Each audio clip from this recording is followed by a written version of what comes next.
खबर यह है कि अमेरिका और ईरान क्या दोनों ने परमाणु परीक्षण कर लिया है, क्योंकि दोनों जगह भूकंप के झटके महसूस किए गए।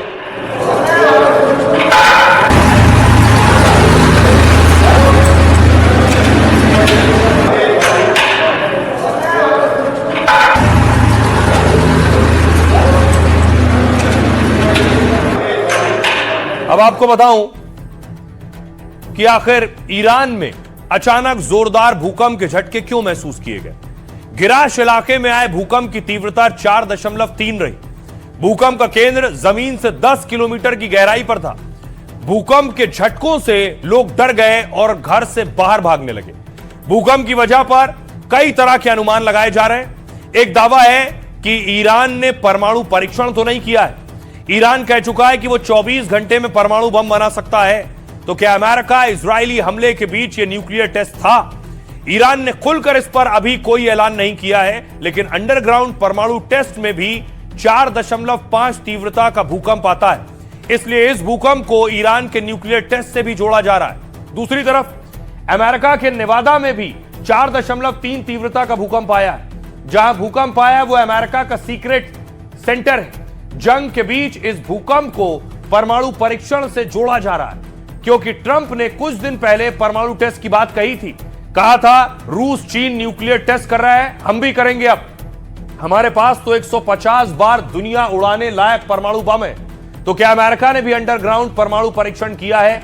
एक हफ्ते में यहां पर भूकंप के 100 से ज्यादा झटके महसूस किए गए हैं। तो क्या अमेरिका कई दिनों से खास परमाणु परीक्षण में लगा हुआ है?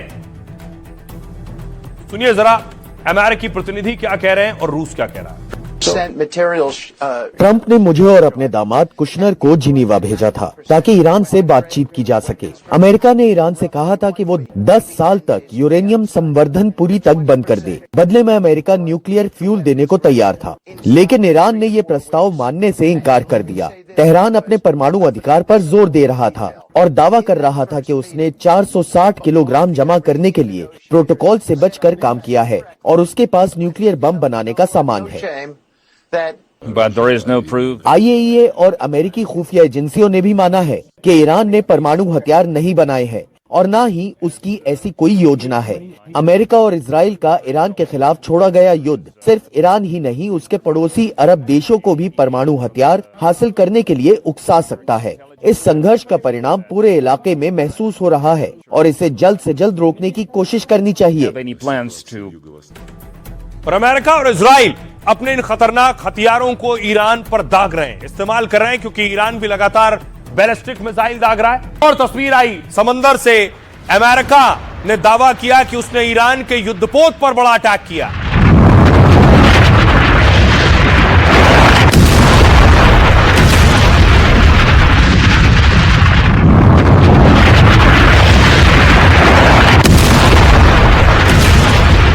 दूसरी तरफ इजराइल ने तेहरान में अस्पताल में अटैक किया है और उसके बाद अस्पताल की हालत आप देखिए।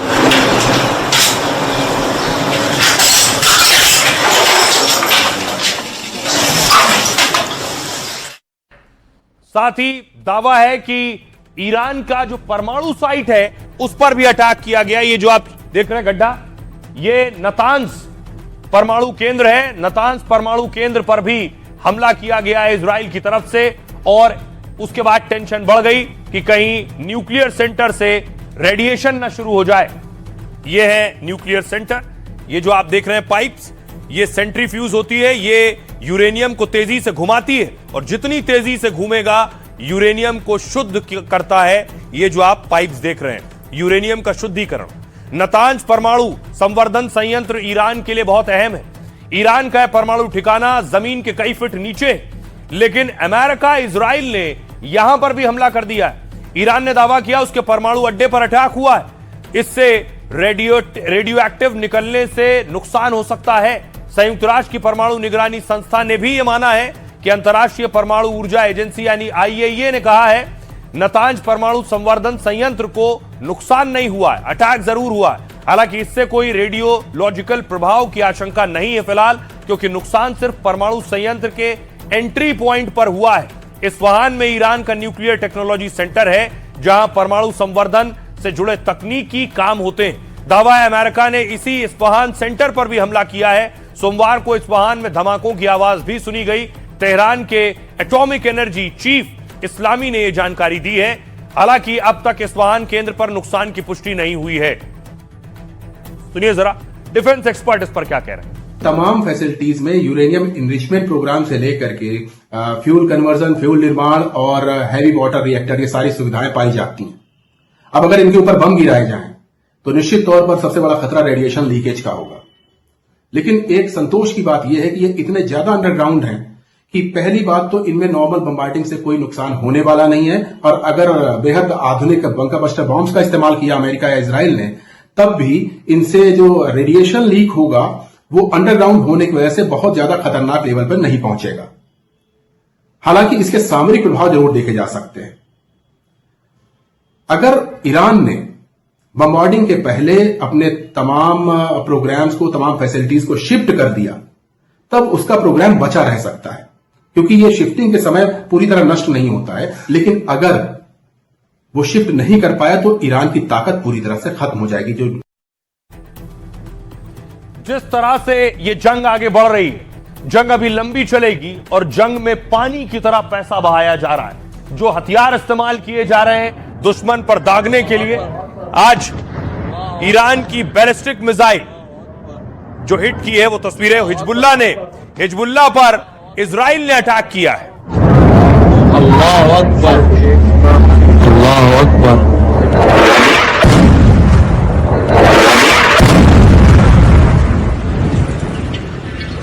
क्योंकि खमनेई के मारे जाने के बाद लेबनान में हिजबुल्लाह एक्टिव हो गया है और हिजबुल्लाह पर अब इजराइल ने अटैक शुरू कर दिया है। दूसरी तरफ ईरान ने अपनी बैलिस्टिक मिसाइल देखिए किस तरह से सुरंगें बनाकर रखी हैं, यहीं से बैलिस्टिक मिसाइलें दागी जाती हैं।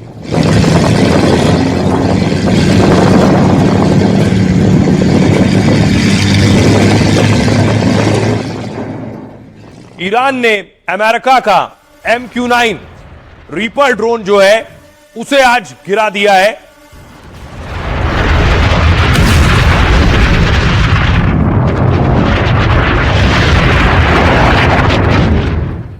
यानी जितना हथियार असलाह इस्तेमाल हो रहा है उसके हिसाब से बहुत पैसा दोनों देशों को खर्च करना है। अमेरिका के ऑपरेशन एपिक फ्यूरी बहुत खर्चीला है। तुर्की की न्यूज एजेंसी के हवाले से अनुमान है कि युद्ध के पहले 24 घंटे में करीब 7,200 करोड़ रुपए खर्च हो गए। मतलब हर मिनट अमेरिका 5 करोड़ रुपए गंवा रहा है, हर मिनट। और जंग के 4 दिन में खर्च 25,000 करोड़ के पार पहुंच गया। शुरुआती खर्च में सबसे ज्यादा हिस्सा फाइटर जेट तैनाती का है। ईरान पर F-15, F-18, F-16, F-22, F-35 jet इस्तेमाल किए। इनमें से हर एक फाइटर जेट 700 से 900 करोड़ रुपए का बताया जाता है। सिर्फ फाइटर जेट मेंटेनेंस और हथियारों के इस्तेमाल पर ही 2500 करोड़ रुपए खर्च होने का अनुमान है। 2,500 करोड़। आसमान के साथ समंदर में भी लड़ाई से बहुत पैसा बह रहा है, क्योंकि अमेरिका को समंदर में रोजाना करोड़ों रुपए खर्च करने पड़ रहे हैं। उसे समझिए centre for new American security के डेटा से USS गिराल्ड जैसे एयरक्राफ्ट कैरियर स्ट्राइक ग्रुप को चलाने का रोजाना का खर्च करीब $6.5 मिलियन यानी 60 करोड़ रुपए। मिडिल ईस्ट में USS गिराल्ड के साथ ही USS लिंकन भी मौजूद है, यानी समंदर में रोज का खर्च करीब 120 करोड़ से ज्यादा है। अगर तैनाती खाड़ी में हफ्तों तक रही तो लागत कई गुना बढ़ेगी। Air operations, missile defence, interceptors, drone की तैनाती हुई और इंटेलिजेंस एसेट्स से अमेरिका का खर्च और बढ़ गया है। हालांकि ड्रोन मिसाइल हमलों के खर्च का सटीक आंकड़ा मौजूद नहीं है। सुनिए जरा अमेरिकी आर्मी ऑफिसर क्या कह रहे हैं। Let me start. देखिए, ये याद रखिए कि बड़े युद्ध अभियान रातों रात पूरे नहीं होते। अतिरिक्त नुकसान की संभावना बनी रहती है। युद्ध है तो उसमें नुकसान होगा ही, आगे भी नुकसान होने की संभावना है, लेकिन हम पूरी तरह तैयार हैं। Take some time to achieve